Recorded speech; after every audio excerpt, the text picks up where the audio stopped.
Bells. And may paganda tayo dito kung magaganyan-ganyan kayo. Tapos dito yung entrance. Tapos ito yung pa-bonfire natin, Bells. So kapag magaganyan-ganyan kayo, yan, sana. May paganda-ganyan pero hindi pa ito masyadong tapos kasi may ilalagay pa diyang mga foam. Dito naman tayo sa may fish pan. Ito magugustuhan to ng nanay nyo, tita nyo ng mga chismosa. Ito yung signage natin. Casa daw. Tapos pag-e-exit na yung nanay nyo dito, tita nyo, ganyan-ganyan. Ay, may isa pa ganun-ganun. So ito, Bells, sinasabi ko sa inyo, ayan o, pinalagyan ko ng ilaw yung mga puno natin dito, Bells, para pag sa gabi, makikita nyo yung view natin na pangmalakasan. Ito yung gazebo, sinasabi ko sa inyo, lalo na kapag magiinuman kayo, magbabanding pa ganyan-ganyan. May karaoke, ha? Malaki ang TV, sinasabi ko sa inyo. Tapos para kayo nagko-concert, bakit? Apat ang speaker natin ang gigigilok sa inyo. Ay, mag-iinuman na nahihilo ko pa ganun-ganun. Ang dami nyo pwedeng umupo dito nang gigigilok sa inyo. Dito naman yung pa-eksena natin. Parang gusto ko mag-inalungkot, ha? Pa ganun-ganun lang. Di ba naiintindihan mo? O pa ganyan-ganyan, kapag mag-uusap kayo ng kaibigan mo, pa ganyan tayo dito. Ito pasabog yung kusina natin dito, kasi sinasabi ko sa inyo, ang tawag dito, California kitchen, kahit dirty siya. Meron pa tayo dito pa ganyan-ganyan. Malaki na lamesa. Pwede kayo dito mag-budel pie. Magluluto, buo kayo. Alam mo, ganun-ganun. Paghuhugas ka dito. Oh, pang-ina ba? Sinasabi ko sa inyo. Kasi ito naman yung garden natin. Malaki na yung mga pag-ganun-ganun natin halaman. Ano, malaki na siya. O syempre, bago tayo pumasok dito sa loob, ipapakita ko muna sa inyo yung pailaw. Ay, ang pailaw sinasabi ko sa inyo. Maganda-ganda yan. Box, o tara na, masok na tayo. Ito yung sala natin sinasabi ko sa inyo. O kunwari, uupo kayo pa ganun-ganon. Mami, parang buntis si ano ah. O dito naman tayo sa dining table, sinasabi ko sa inyo. O malamang nagluto, kakain kayo dyan. Please, plus kayo, naglalagay tayo ng paganito-ganito, sinasabi ko sa inyo. O dito naman tayo sa kusina, ha? O may paganito tayo, malamang. Ang kusina natin, alam nyo na to, sinasabi ko sa inyo. Meron tayong paganito, ha? Alam nyo na yan. O, ano tawag dito? Siyan, malamang. Yung salamin natin, may pailaw, sinasabi ko sa inyo. Ay, ayaw ko makita, di ba? May shower malamang, lagay ng mga paganito-ganito. O, tingnan nyo. Ang ganda ng paganito natin sa hagdanan. Very body, aesthetic, sinasabi ko sa iyo, umakyat ka. O tapos dito, Instagramable, ha? May paganyan dito, o kunwari uupo ka, magpipicture ka ng gigigilok sa'yo. Maganda yung background mo, ha? O, di ba? Instagramable. Pwede pang my day. Magandang upuan, sinasabi ko sa inyo. Pwede rin kayo mag-usap dito ng gigigilok sa inyo. Mapapasok tayo ngayon sa may balcony, hindi kayo terrace. Pero muna tayo pa ganito, ha? Salamin to, pero payong, ha? Bakit payong? Alam nyo na yan, buo kayo dyan. Ayan siya, ay, pagpipicture kayo dito, ha? Payong din to na nasira. Siyempre, anong ganon-ganon. Meron tayo dito, billiard. Siyempre, kapag mga sopa nyo, mga ganon-ganon, eto na yan, sinasabi ko sa inyo. Ay, ang ganda na sinasabi ko sa inyo, pag ganon-ganon. O, upo ka dito, magchichikan kayo, tapos mga kaibigan mo, magpupul, pag ganon-ganyan. Ay, ano, ang galing niya mag-billiard, sinasabi ko sa inyo. O, eto ang pinakapangmalakasan natin, be. Master bedroom. Tara, pasok tayo, sinasabi sa inyo. Ay, ganyan-ganyan natin, be. Meron tayo ditong pamon, malamang. Ang higaan natin, may pailo sa ilalim, ha? Floating bed. Ang sarap humiga, sinasabi ko sa yung Bells, di ba? Ang ganda nito, pero ito yung pinagawa kong moon kasi syempre kapag gabi matutulog kayo, masarap kapag nakakakita ng moon, di ba? Parang ang himbing pag matutulog ka, ay, may moon. May upuan tayo dito kung gusto niyo mag-usap kayo na mag-jowa, bago kayo mag-ganon-ganon, di ba? O tapos meron tayo dito pa-cabinet, ha? Ilalagay niyo mga gamit dito para hindi makalat ang gigigilok sa inyo. O syempre, bago maganon-ganon, maliligo, ha? May pangilaw ulit, malamang. Shower, lagay ng mga damit, o ganun lang. May barkada room tayo dito, ha? Kahit sobrang dami nyo, kasyang-kasya kayo dito, ha? Pasok ng gigigilok sa inyo. 18 katao, pakasya kayo dito ng gigigilok sa inyo. May pull-out bed tayo dito, ha? Ganyan siya. Matutulog ka dito, dito. O, dito tayo sa CR. Pagano-ganon lang, ha? Maliligo kayo, pagano-ganon. Shower. May pangilaw tayo dito, sinasabi sa inyo. Meron tayo dito cabinet. Ilalagay niyo dito yung mga gamit nyo, ha? Huwag nyo kong gigilin, sinasabi ko sa inyo, para hindi makalat, naiintindihan nyo? O, ito yung labas natin sa gabi. May swimming pool, alam nyo na yan. Pang matanda, pang bata. Matambay kayo dito, di ba? Ay, magandang pagano-ganon natin, sinasabi sa inyo. Gandang ilaw natin dito, sinasabi sa inyo. Ay, stay lang tayo, sinasabi sa inyo, hindi kayo dito. O, anong tawag dito? Triangle house, ha? O, ito yan sa gabi. O, upo kayo dito. Bobo kayo, kape-kape, ganon-ganon. Upo kayo dito, malamang. Kaya man nilagay dyan eh. Ito yung hagdanan natin. Salamin, may pailaw ng gigigilok sa inyo bago kayo makaakyat. Ito naman yung sala natin, sinasabi ko sa inyo. Uupo kayo dyan, ha? May kukunin din kayo dito para maging kama to. Ito yung CR natin, sinasabi ko sa inyo. May pabathtub. Ay, gusto kong humiga. Pag ano-ganon, sinasabi ko sa inyo. May paganito tayo, sinasabi ko sa inyo. Lagay na kung ano-ano nyo. Dito naman tayo sa second floor, ha? May pamun pa din tayo dito. Bakit? Kasi nga, pag natulog kayo, pag may mood, masarap matulog pag ganun-ganon, di ba? O, tapos may kama, sinasabi ko sa inyo. Ay, maganda ang kama natin, sinasabi ko sa inyo. Pwede dalawa, tatlong tao. Ay, meron ulit dito, sinasabi ko sa inyo, ano ganyan-ganyan. Pwede rin dito may extra bed kung gusto nyo. May lang tayo dito, moon. Para kung ayaw nyo na madilim. O kung ayaw nyo talaga na maliwanag. Ay, meron tayo dyan. Cortina, ha? Mahaba-haba, para hindi ka na dito. Go! O tapos meron tayong pavilion, events place yan. Sobrang laki ng sinasabi ko sa inyo. Kasya ang 80 katao nang gigigilok sa inyo, kaya abangan nyo to dahil ginagawa pa yan. Ayan, di ba sobrang ganda? Sila lang naman yung gumawa niyan kasi sila yung naging interior designer ng Kasago. So bakit ito yung naisip nyo, eh? Ayun po, gusto po kasi ni Chris Jomar na buying spark ko yung Yes! Pero inisip po namin na dapat unique and may touch ng personality ni Chris Jomar. Kaya ito po yung pinagawa. Yes! Sobrang ganda. Gusto ko lang sabihin, pero sobrang nasatisfied ako. 100% talaga. Thank you. O mag-i-inquire kayo, mabuo kayo anong ganon. So ayun lang naman mga Bebs, abangan nyo pa yung mga susunod na updates ko, mga pa ganon. Ano gagawin nyo ha? Mag-i-inquire kayo. Pupunta kayo dito para hindi ka nag-gate 2. Go! Ay naku, buti nga yan sa kanya. Mana sa naiinutang mo na 1K na binigay ni tita. Wala na akong pera dito. Sige, Mars, teka ha. Ano? Utang? Oo, maalis na ako. Di ba sabi mo ngayon may babayaran? Ako sinisingil mo. Ha? Ito, teka. Uy, ma. Ano yan, ma? Ito, meron pa pala sa wallet ko. Oh. Ano itong mapapil naman to eh? Resibo yan ang tuition fee mo. O, ito, makinig ka. Ito, listahan ng mga ginastos ko sa'yo simula ng bata ka pa. Makinig ka. O, ito, naka-envelope. O, ito, 60,000 agad. Pinangnak pala kita. O, ito, pampacheck up. Nasa tiyan pala kita, 50,000 agad. O, magkano na yun? 110,000. Ano magkano utang ko sa 1,000? O, ito lahat. Pinang-aral ko sa'yo baon. O, pinang-ulam, pinang-kain, merienda, nahingi na piso, 20. Sabi naman, ang punta pa dyan. Nandito pa yung pinang-project ko, pinang-field trip mo. Ano, maniningil ka to? O, ito, kwentahin mo lahat. Ay, ganun, teka, ma. O, ano ma? Ay, anak, yung halaman ko. 1K ko, uhulog ko tong halaman mo. Ay, oo nga, may utang pala ko. 1K, oo. Hindi, eto, anak, may 5,000 ako dito. Oh. Para sa'yo talaga to, anak. Oo. Ay, ito, mag-shopping ka na, anak. Oh. Dali mo lang pala kausap, eh. Pinahaba mo pa, ma. Ginalis na ako. Ay, naku, Diyos ko, yung halaman ko. Ma, ano na naman? Matignan mo dali. Ano yung nasa bubong nila? Ano ba yun? Hindi ko talaga alam yan, ma. Ako hanggang ngayon, hindi ko pa din alam yan eh. Ay, UFO ata yan, eh. Ay, baka nga na. O, ayaw pa tumigil sa kakaikot na. Oh, sabi ko, ang dali mo baka sumabog yan. Ang pangyayari sa atin dito.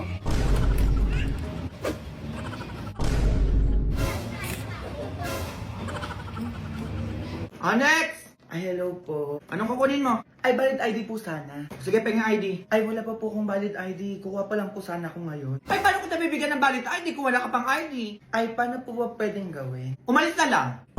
Sige na, ganun lang. Madami pa nakapila. Kaya agad sungit nyo naman. Eh, nakikipag-usap ako sa inyo ng maayos. Eh, wala ka kang ID. Paano ko nabibigyan? Sige nga, mag-isip ka. Kaya ate, ganyan ba talaga kayo, ha? Binabayaran kayo dito para magsungit? Next! Ay, pa umalis. Ay, may balita pala ngayon. Oo.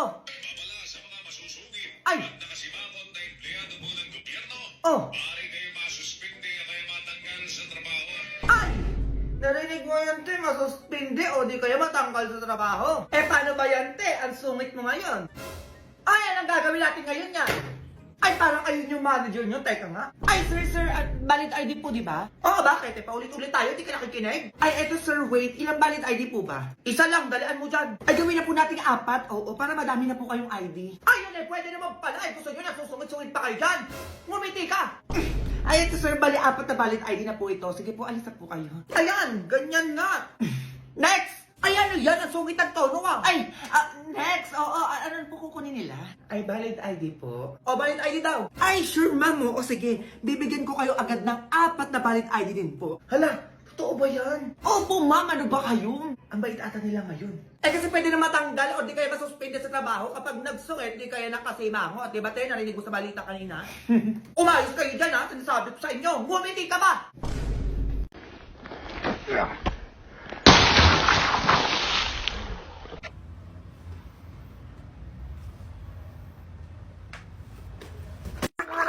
We skip to the good part.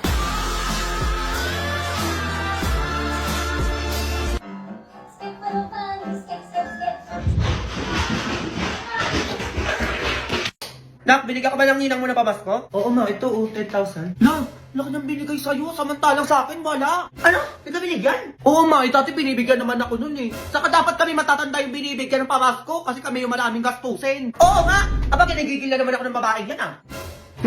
Hindi ako papayag. Ay, teka, sasama ako dyan. Nasusugodin nila si Ninang. A few moments later. Ay, tumaba! Naku, buntis to. Ninang, lumabas ka dyan! Oo nga! Ay, ingay na yun.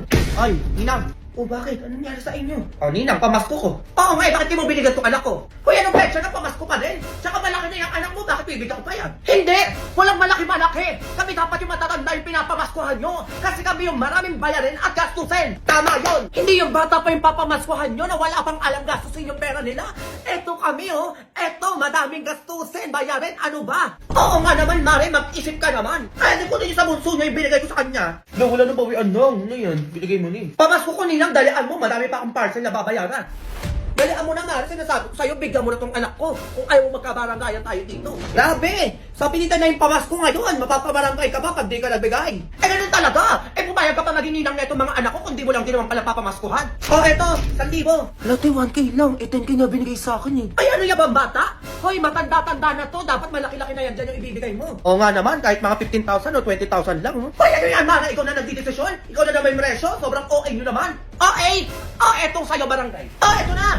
O, 20K na to ha? Sinasabi ko sa inyo, baka tumahol-tahol pa kayo dyan. Ayan, ganyan nga. O ma, sagot ko na yung panghanda sa New Year. Ayan, o, mamili na tayo mamaya. O, next Christmas ulit, Mari ha? Ay, ano yan? Dapat mas malaki na ibigay mo next year ha? Go! Go babies, go babies, go babies, go babies. Sino yun? Mars? Ay, Mars, ikaw pala yan. O, ba't nandito ka? Di ba birthday na anak ko ngayon? O, kunin ko na yung manok na pinarap ko sa'yo kagabi. Magluluto na ako eh. Ay, oo pala. O, sige, wait, kunin ko lang ha. Ay, asan yung manok dito? Okay, you may now take your recess. Ayun, sakto gutom na ako. Dito ko lang nilagay yun sa freezer. Saan napunta yun? Ano to? Ba't ako nalalagyan? Ay, naku, Mars. Ano, wait lang ha. Tawagan ko lang yung anak ko. Ay, sige lang, Mars. Na, parang hilong na manok yung laman. Handa kang bata kasi nasabi ko sa'yo.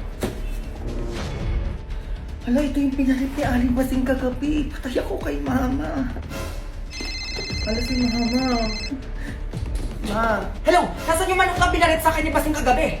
Ma, nagkamali ako nakuha ng baon ko. Nadala ko yung manok. Ay, naku, Junjun, sinasabi ko sa'yo, ginigigil mo na naman akong bata ka. Ano nangyayari? Hindi ko naman napansin, May. Akala ko yung isa plastic yung nadala ko. Hindi mo napansin? Ha? Sinasabi ko sa'yo, Junjun, kahit kita mo yung hinahanap mo talaga.